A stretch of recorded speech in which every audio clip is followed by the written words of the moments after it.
Alright shooter fans, if you like regenerating health, exotic weapons, and fast-paced missions, you'd better look elsewhere. Operation Flashpoint Dragon Rising is a tactical military shooter that puts you and your squad of Marines on the front lines of a combat operation. That means that an enemy that is 100 yards away is dangerously close. That means pulling out an anti-tank weapon takes deliberate effort as you pull it off your back, set it on the ground, take out the ammunition, etc., etc. And it means helicopters are really tricky to maneuver. This focus on realism means the action is tense, and success requires a methodical pace. While this may be off-putting to some folks, those who spend time to carefully complete the long missions will feel a deep sense of satisfaction, not to mention relief. Pride in a job well done and the thrill of an enemy well sniped are some of Dragon Rising's greatest highs, though the game is not without its lows. The friendly AI is not particularly good, and it can be tough to find ways to effectively use these semi-functional fellows. Fortunately, you can replace them with 3 human teammates in online cooperative play, or put them to better use in the large-scale competitive multiplayer.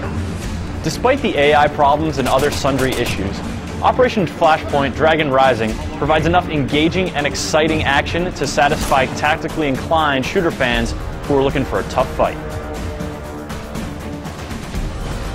The campaign takes place on a fictional island off the coast of Russia that has been occupied by the Chinese. The stylish intro details the situation that led to your insertion there, and from then on there are no more cutscenes, just briefings, missions, and debriefings. Though there are only 11 missions in the campaign, each one can take over a half an hour to complete, and includes multiple objectives across a wide swath of land.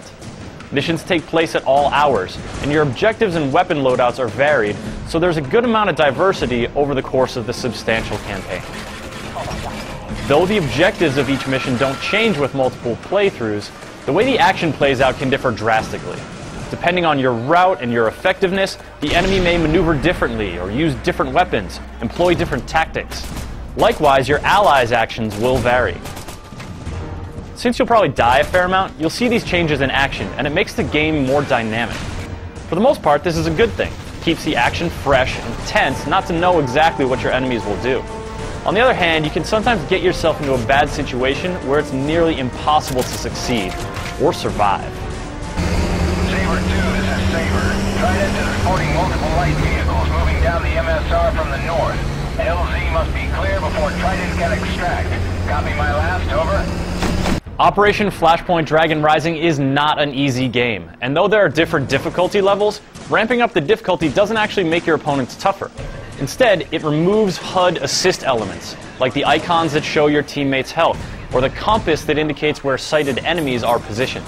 Harder difficulties also lessen the frequency of checkpoints, and when you play on hardcore, one bullet can erase 45 minutes of progress. Again, though this realism is not without its frustrations, it makes victory taste that much sweeter. You'll also encounter frustration when dealing with your squad mates. You play the leader of a 4-man fire team and can issue a host of commands to your teammates. Movement, formations, offensive and defensive maneuvers, all are possible, but not all are helpful. Since the majority of your encounters take place at long range, you usually just have to have your team follow you. They'll spot and shoot at targets, but they aren't that great at finding their own cover.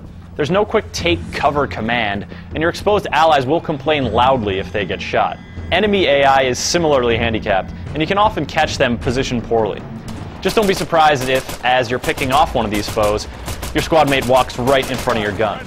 Apparently, friendly muzzle flashes don't bother them too much.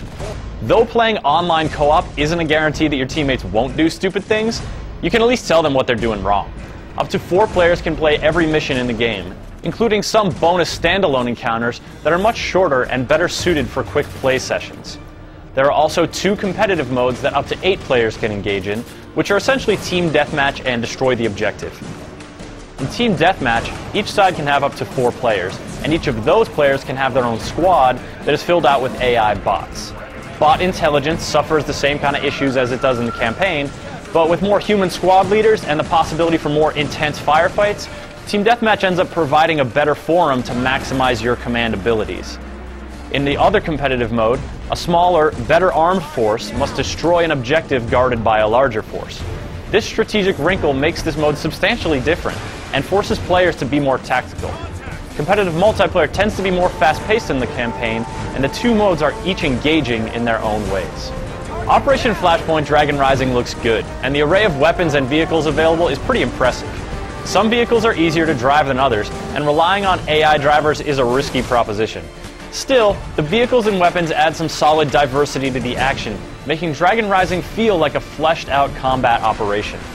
While the game makes some missteps and the AI leaves something to be desired, these issues don't undermine its fundamental success.